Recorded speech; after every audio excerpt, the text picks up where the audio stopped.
Welcome to the Ideal Spaces Working Group podcast. We are the Ideal Spaces Foundation, represented by Ulrich Gehmann and Grant F.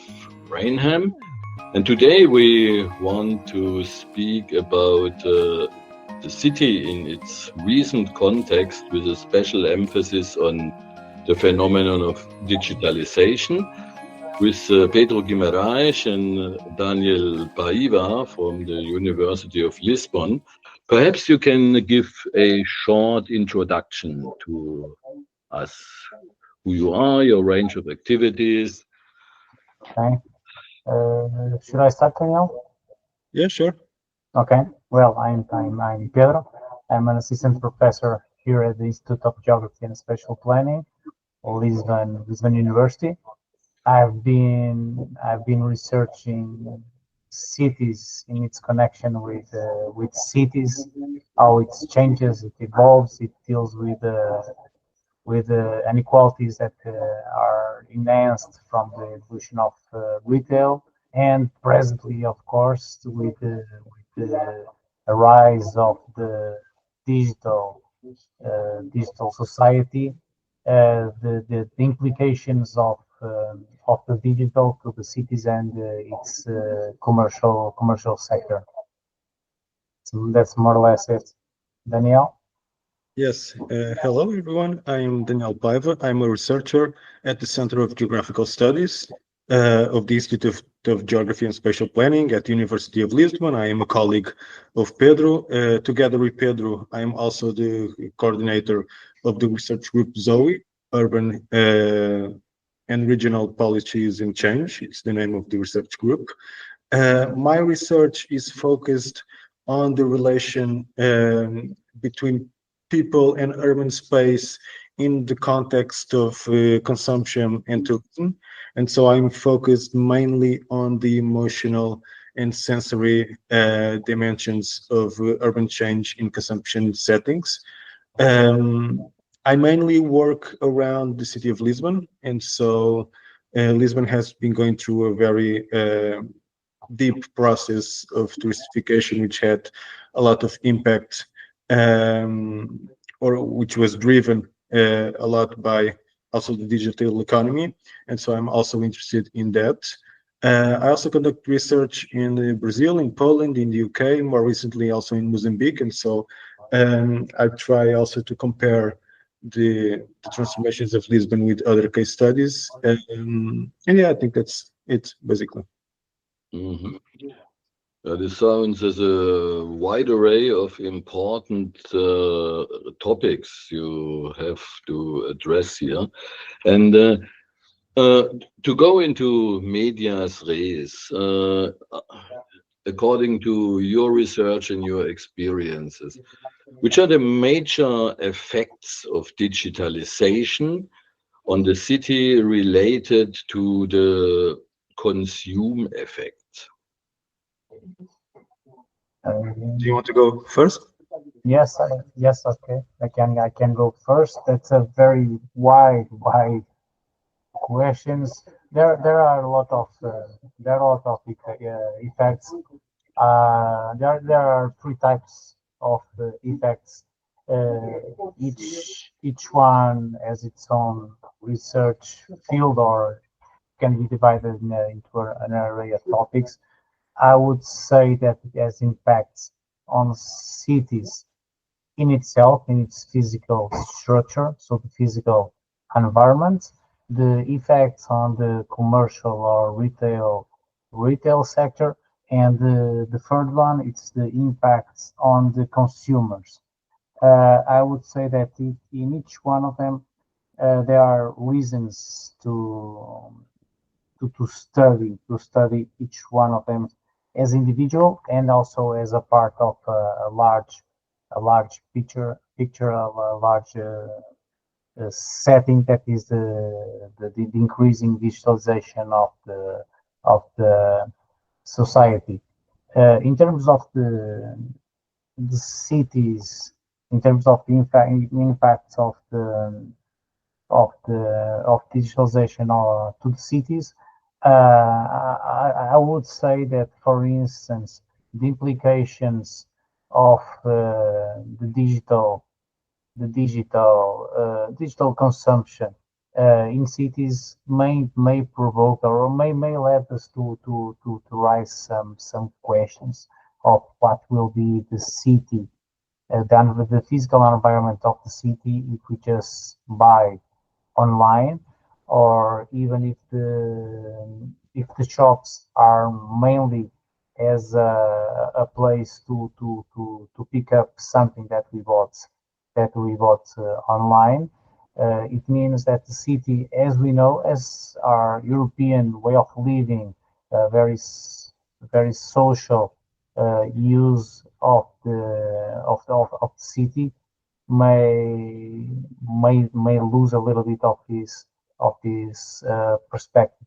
I would say that changing, for instance, the use of retail for small fulfillment centers like dark stores may lead to what some authors are being calling as the retailless city, a city with less retail, which is of course something that we may not consider to be positive.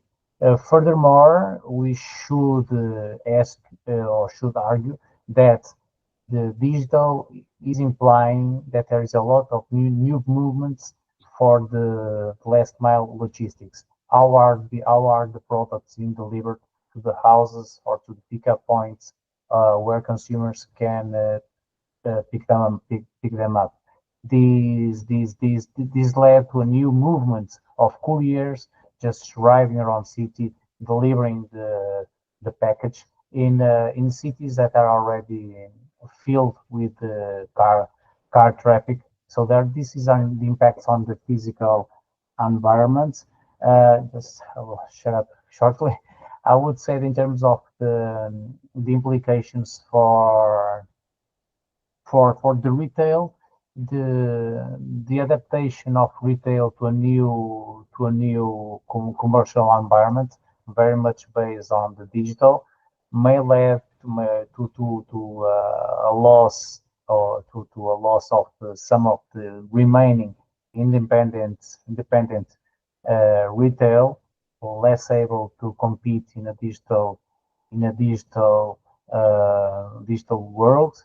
We should also question, because most of the online retail, not all, but a big part of the online retail, it's made through cross-border shopping. For instance, we are shopping through Amazon, eBay, Alibaba, through, in some cases, some drop shipping features in which we buy to an intermediary. That can be Amazon, and then the product is delivered to us. This will change the face of retail as we know it, for sure. And retail always change. That's also a fact. But the speed of change nowadays, it's very profound, and it can imply a less deeper connection with the city. And this is very dangerous if we just depends on a significant part of online retail to supply ourselves of the products we need in a very large part. In the third perspective that I said previously, in terms of consumers, there is always a danger of the digital divide.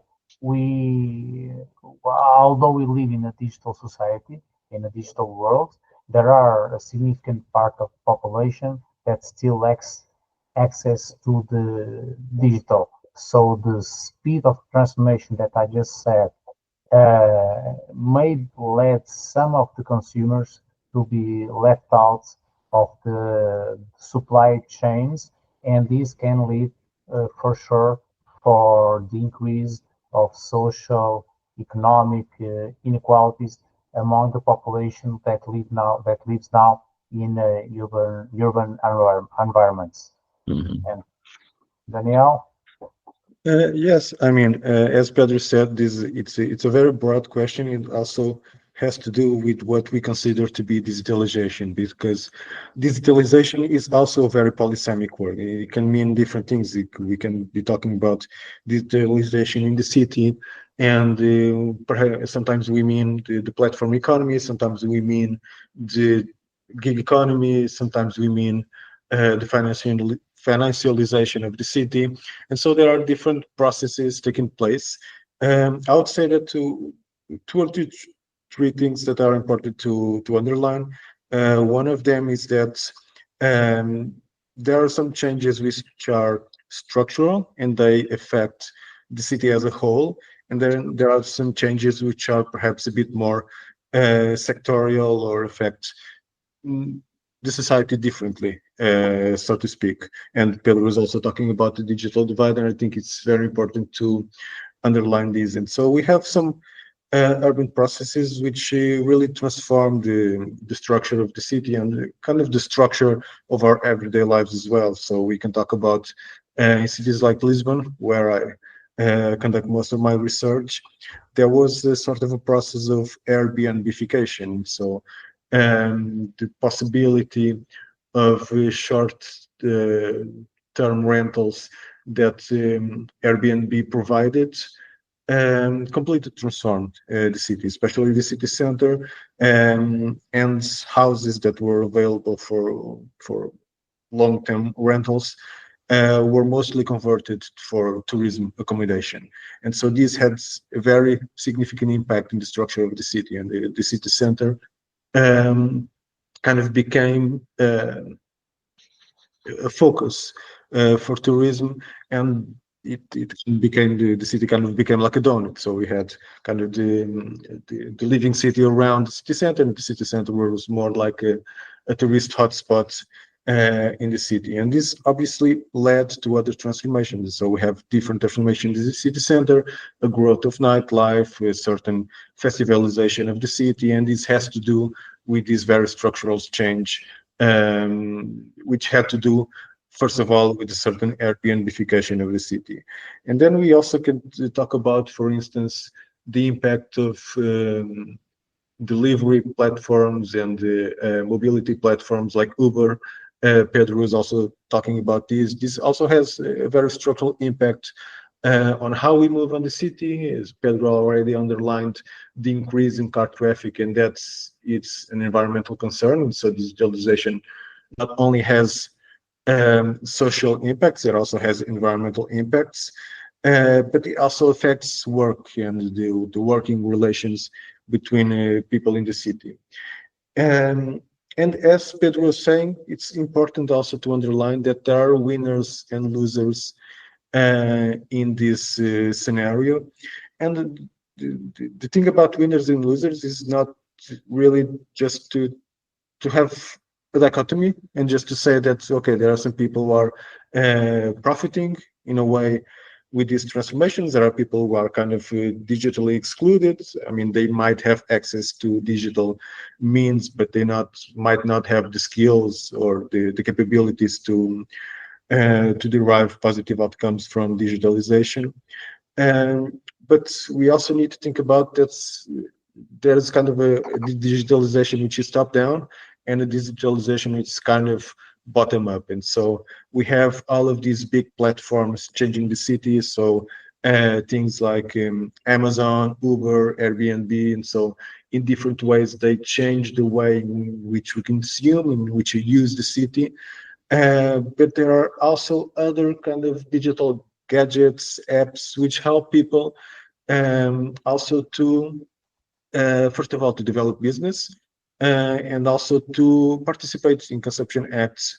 I would say that maybe in the European city this is not as relevant, but in global south cities, the possibility that certain fintechs provided to informal businessmen and businesswomen, for instance, to provide microcredits, to provide the possibility of digital payments. This has allowed some business which were informal to kind of grow and also try to survive and compete in the urban economy. And so it's important to think about also how the digital divide does not mean that some people are just simply excluded from the digital world and some people are included. It's a bit more complicated than that. And that's is something which is important to underline. But yeah, just to conclude, yeah, digitalization is a very polysemic word and it's a complex issue to discuss. Okay. So far, so interesting as regards the wide, the width of the scope. If we try to define the digitalization a bit more focused, the digitalization, first of all, relating to economy in terms of aspects of consuming.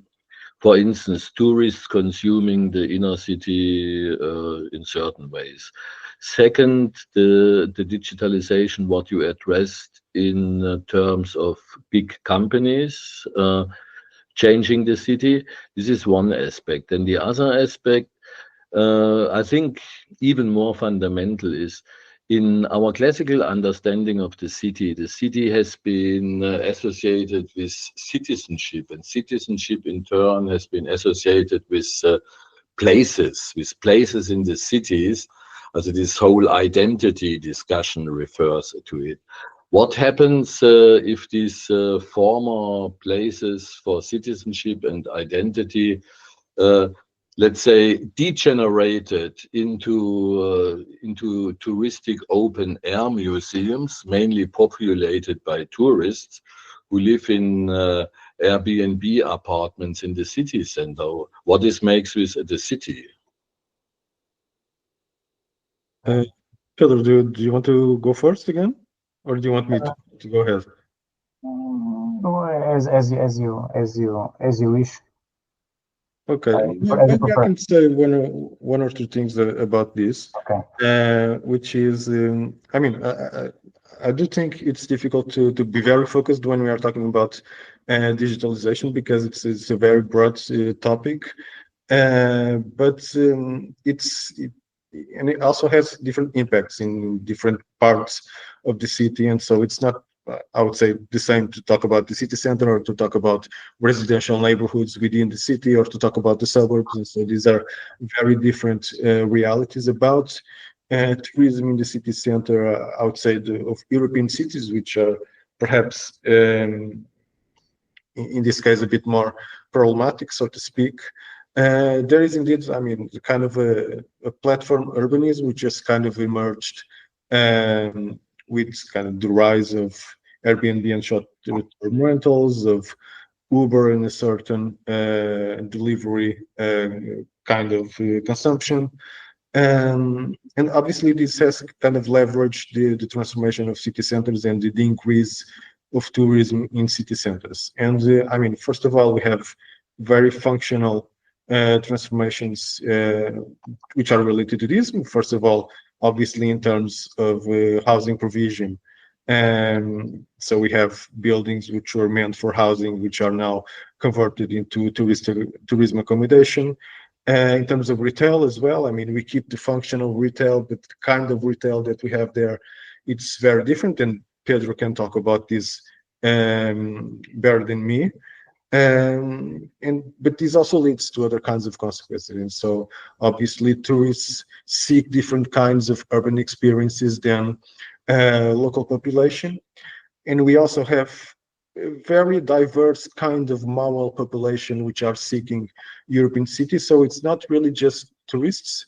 In a way, we also have, I mean, international workers like digital nomads who are coming to the city centers, maybe not just to spend a month, but not really to stay forever, maybe to spend 6 months, 1 year. We also have like students, international students, Erasmus students, who are also kind of coming in these midterm periods. And all of this mobile population, obviously, we also have migrants who come to seek work, and they often also work in tourism services. Um, And so we have very different populations here, and it's really a transformation which is ongoing, and it's kind of creates a very unstable space. And I mean unstable in terms of it's not really the same population which is there. So it's different tourists, different digital nomads, different migrants, and so everything is changing all of the time. And this is very different from a stable community with a stable population which is there for a very long time, and so it has a kind of attachment to the place. We kind of lose that kind of attachment.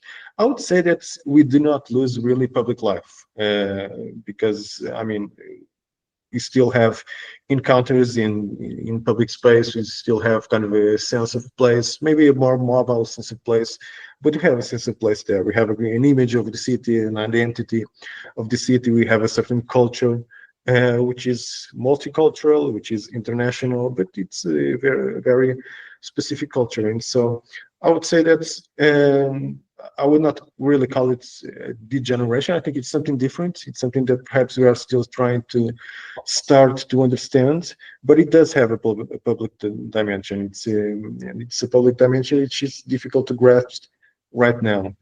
And Ulrich, you also said something interesting about what you call citizenship places, because public space obviously is also a place for not only to stay and to be with others, but also to kind of form an identity, a social identity, a political identity. And so this is important. But when we talk about digitalization, it's also interesting to realize that the digital space itself uh, has also kind of taken up that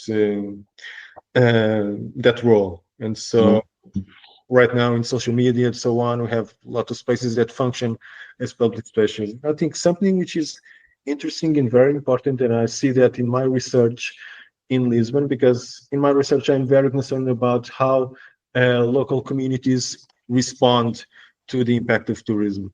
And so I talk a lot with local associations, residents associations, some emergent social movements which are concerned with very specific impacts of tourism, mostly noise, but other issues as well.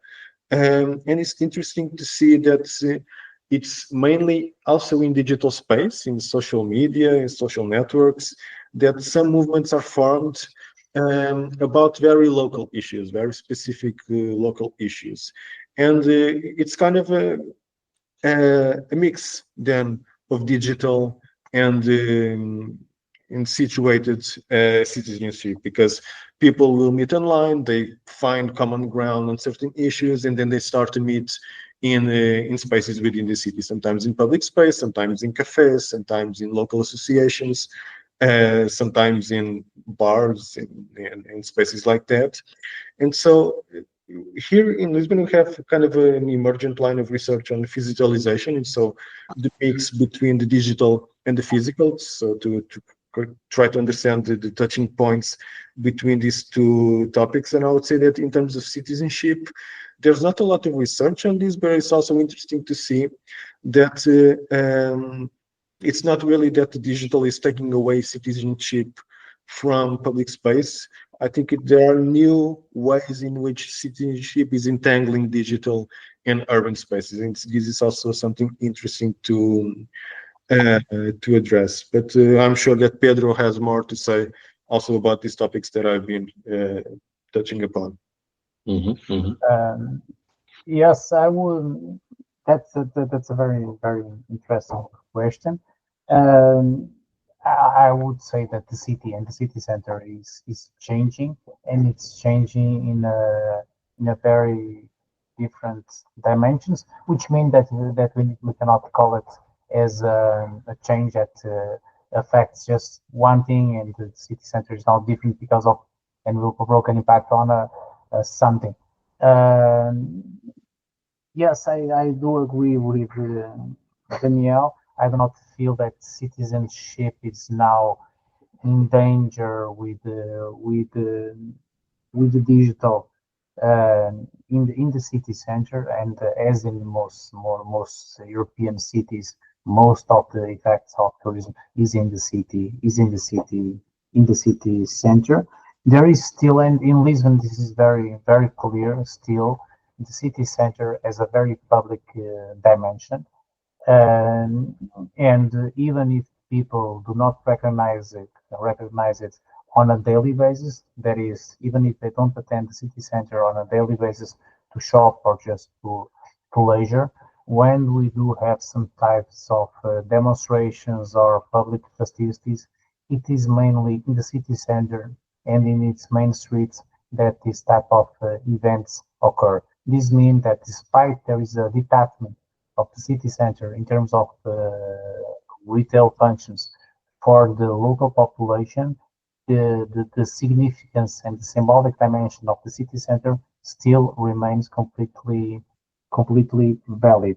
The tourism has, of course, rechanged the public life of the city center. I do not feel that there is a degeneration because there are so many conflicting and paradoxical perspectives.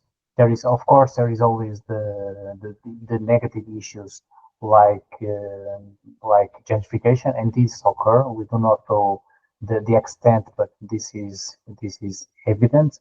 But on the other side, and this is very paradoxical, I do not I do feel that with the digital, for instance, certain local elements of the or certain elements of the local culture have never been so known worldwide as they are now because of the digital and because of all the social media and the publications on social media that the significant number of tourists in Lisbon just publish. So local elements like gastronomy or music, architecture, I I believe that they are now more reinforced than ever on a global scale because of tourism and because of the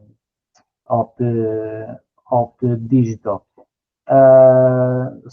And some of the local population do like this this recognition from the outside world that they do acknowledge that their type of music and they take it home when tourists leave Lisbon and Portugal. So I do believe that the city center is now changing, and as Daniel said, it's changing to something new, something that because we are now in the middle of the changes, I don't think it's possible or easy to apprehend the size of these dimensions. But there are good things. There are of course negative impacts, but let's look at it as a broad process in which it has its pros and cons, of course. Hmm. Seen from this background you both outlined, if we imagine a city in the near future with the trends you outlined ongoing, uh, how this city reflects a change. You mentioned a change in which direction? So very grossly, how the city could look like in the very near future if the changes take place that you mentioned. No? Also the city in the city center, first of all. Yes. Daniel, can I start?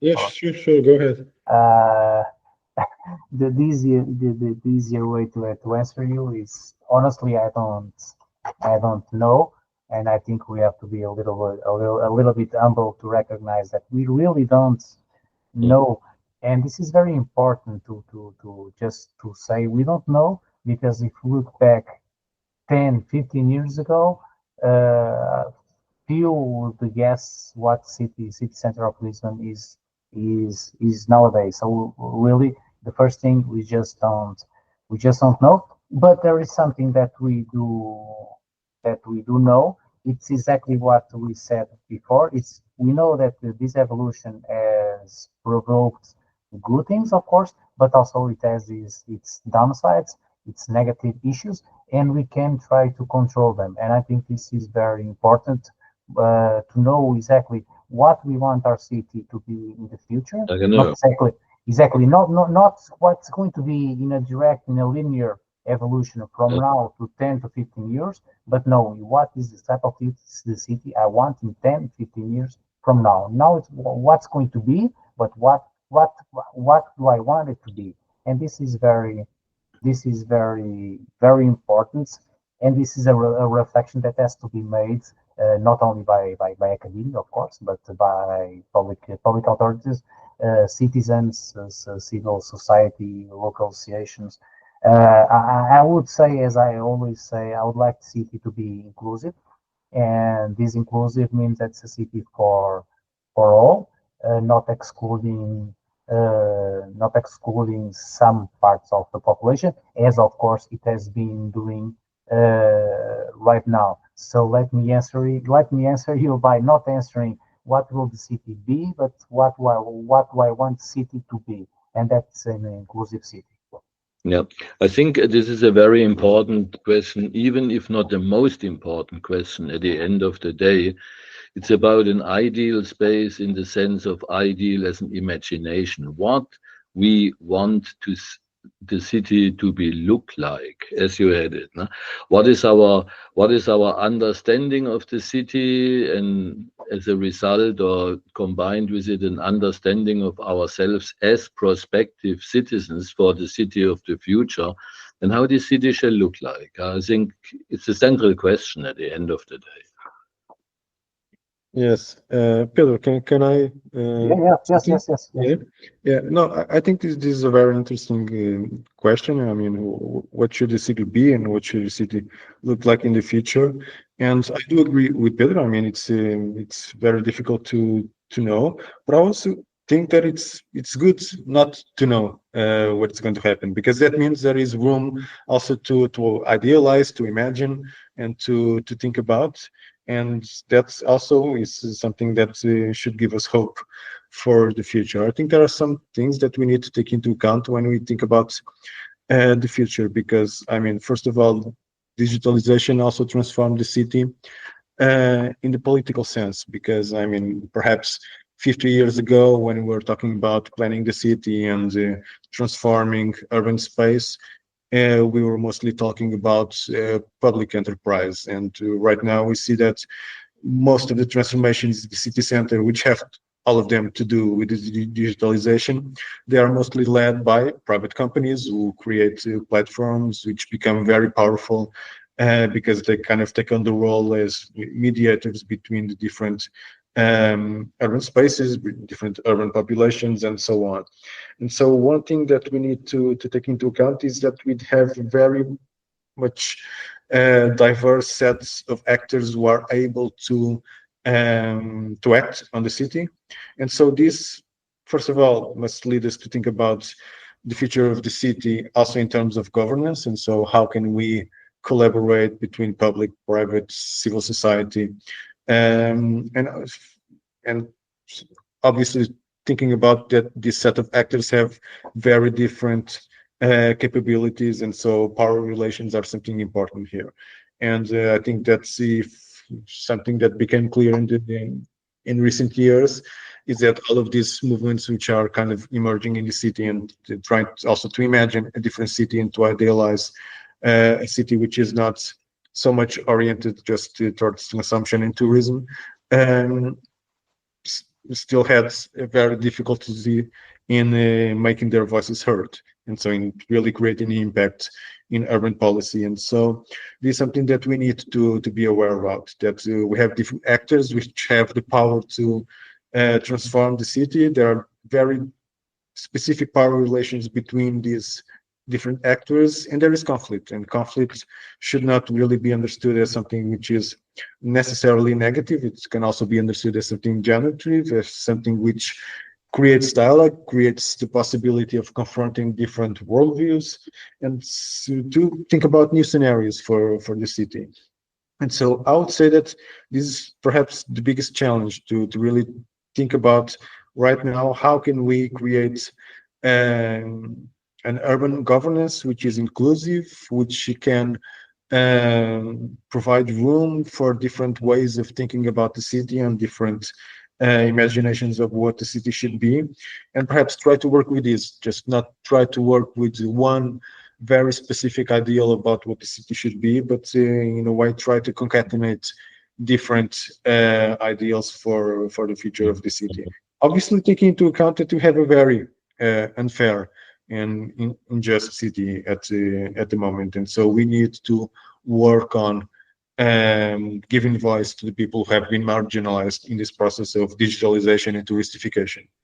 Mhm. And this is Grant. In the United States these days, in the larger cities, there's an emptying out of the core of the cities, both business-wise and culturally. People are moving out, and like in downtown areas of certain cities in the United States, they're like a little bit ghost townish right now. Do you think that's a trend that'll continue? Where in the US or will continue I think in Europe or in the US, I mean, is there going to be more people moving away from the cities and sort of outside of the cities again, or do you think that's just a temporary situation? I would I would say that it's not easy, or it's unfair to compare the US with Europe, because it's two different models of cities. I do not feel, and this is a discussion that is being that has underlies the studies of retail and cities in the last alpha century, when the shopping centers appear in the peripheral areas of the major cities. That discussion also appeared, and what we saw, it eventually with time the city center has some latent value that will remain, will persist, and with some decline in certain occasions, for sure, but it will rise as an important part of our cities. I doubt that in the near to mid-term future, the European city centers will lose totally their significance. Um, as I said before, 15 years ago, we were discussing how can we bring people to our city centers. 15 years have passed, and now we are discussing if the number of people in the city centers, it's not a little bit too much, and let's diminish the number of people in the city center. When, for instance, tourists goes to any European city, it will go not only, but it will go for sure to its city center. It is there that is the memory of the city. It has some of its museum where some major events occur. It has a different set of functions and places that makes me believe that it will not lose all of its significance. Of course, the cities evolve, and European cities have been evolving to a more polycentric nature, which means that new centers have been emerging in the cities, which means that the city center is no longer, and they are no longer, for 25 years from now, they are no longer the only major city center. They are more one of the major city centers of our city. So they already lost some of its population, not only residents but consumers and people just uh, walking by. I do not think that in the midterm they will lose completely their significance, that can be comparable to the US situation. That I don't believe. I would just add if I might, that I mean I agree with Pedro. I mean this is an old discussion. I mean, this concern about the decline of the city center is not really recent. And in some cities, I mean, including Lisbon, this process of digitalization touristification has actually been seen as a response to a certain decline that was already there. And so some people would say that this is a way of bouncing back from that decline and to increase the resilience of the city. Others think this is just another way of emptying the city in a sense.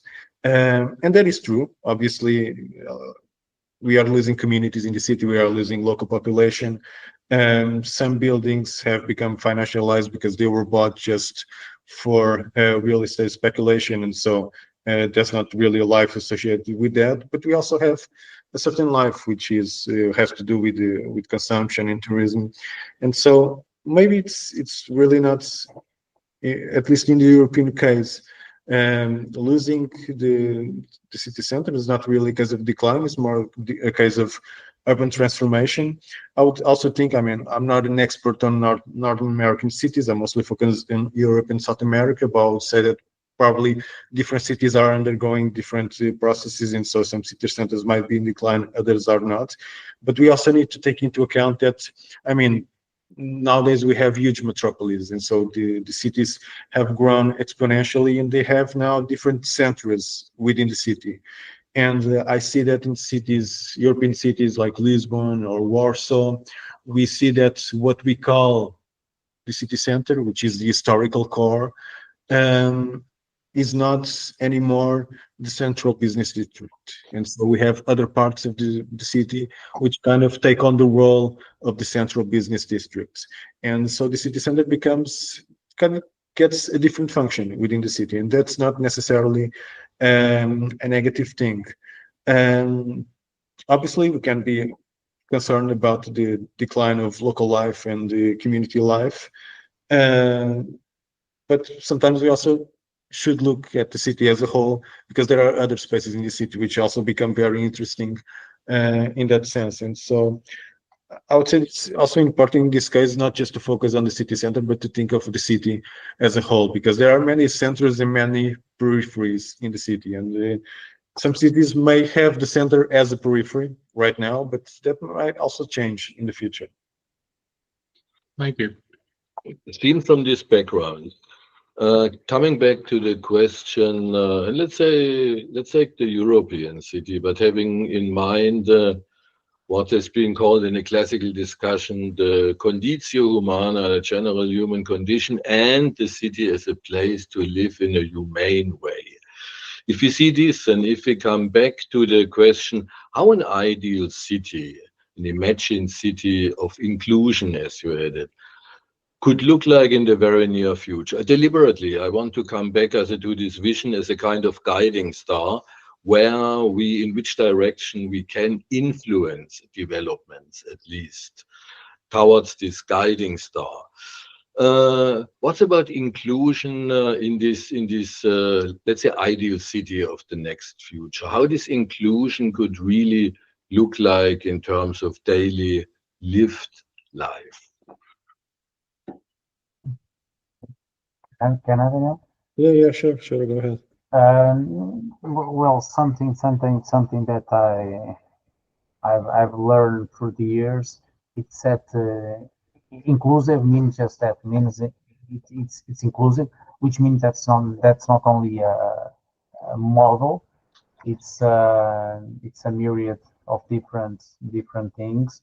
It's saying that it's not a city that just in which people just move on bicycles, or they have everything just nearby.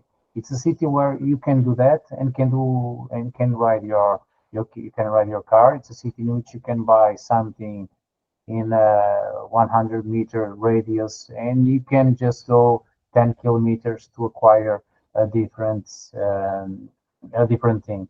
Inclusive for me means that all types of the population are not excluded from the city, and be able to practice its citizenship, be involved in the decision of what they want as their city to be. It's not. It's a way of practice that means that the city must look to the people who have more income, but also look to the people with less income, and be able to look to the people that have less capacity, not only income, but for instance, less mobility, and be able to support, to help them in the fulfillment of their daily daily daily needs.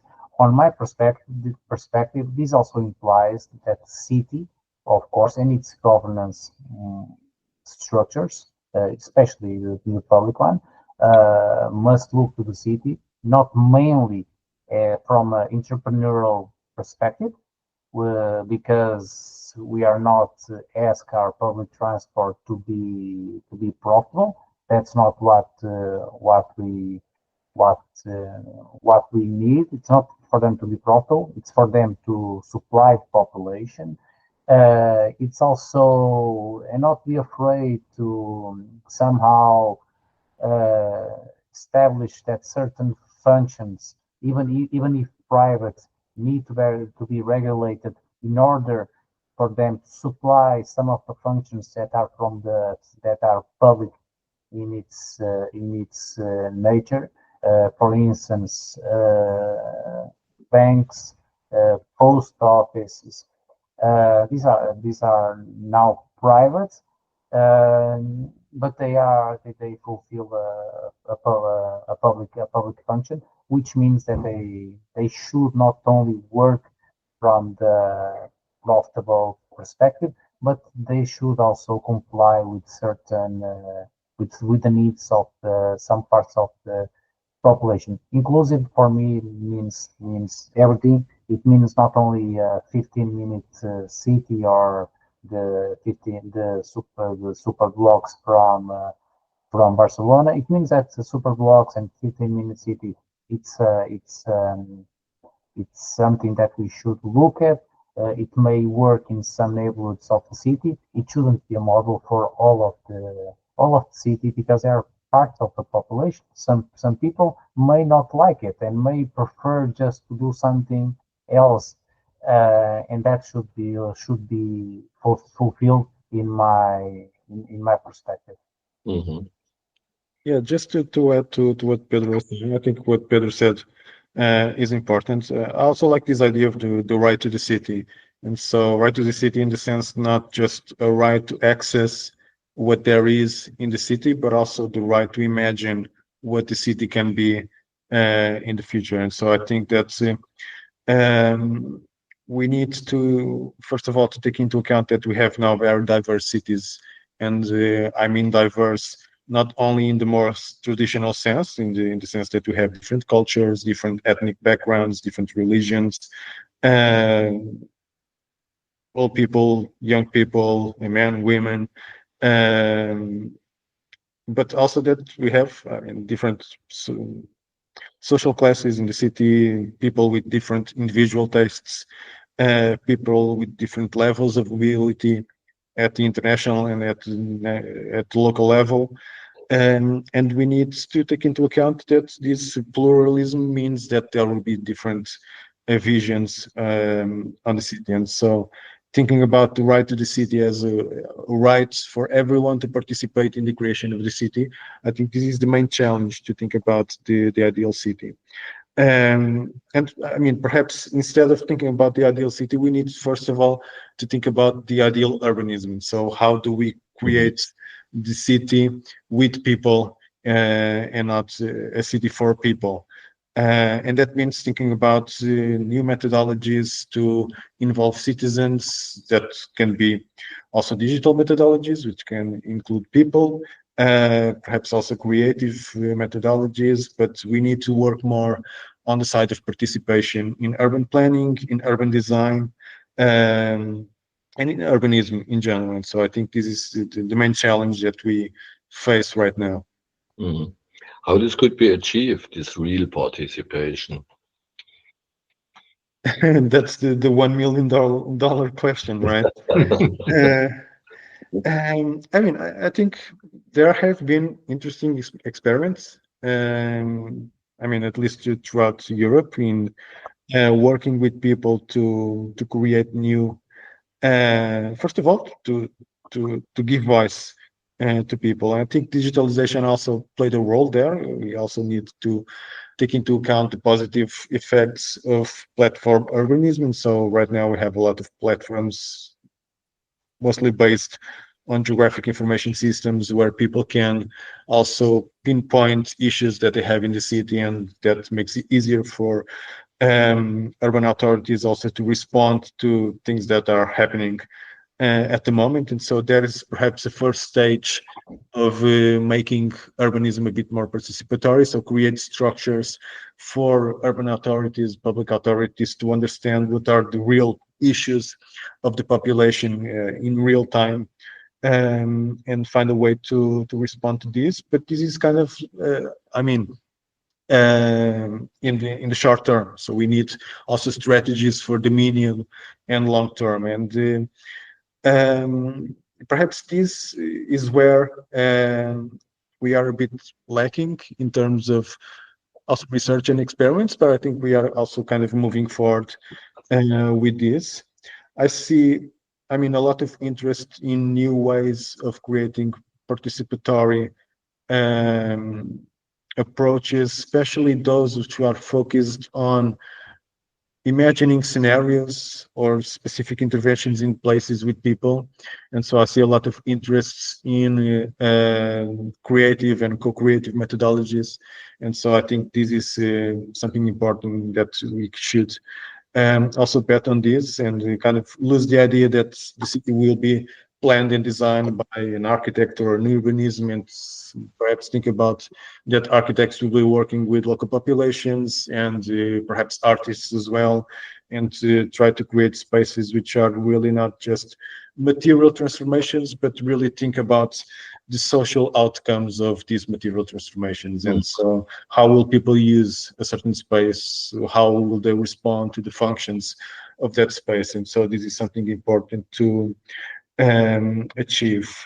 But I would say that this is still very experimental, and perhaps this decade and the next decade will be very crucial to understand also which experimentations are working, which are not, and perhaps in the future we'll have a more um, formal idea of what this process should look like, because this is still, I would say, a very recent concern. So it's we see some interventions that try to be participatory.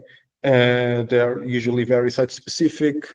They are usually not replicated in different contexts, and so we do not have a very systematic view of their success. But I mean, it's something that is being explored in many countries, and so I'm also hopeful for the future regarding this. Mhm. Okay. If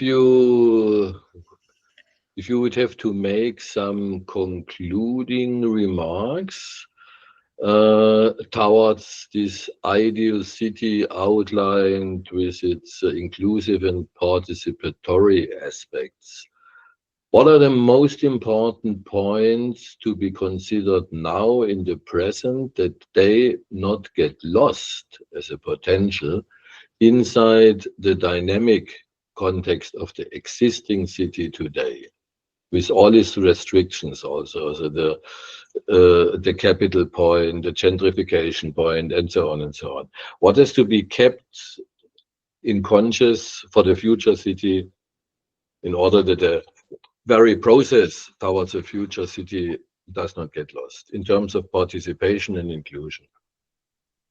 Um, okay. It's. I think it's a very short.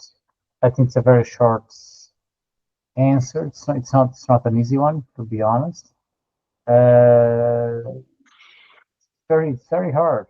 I would say there is always the need to look at cities as a part of evolutionary process, and not to look at it as, and not trying to intervene in it, trying to go back to where it was before.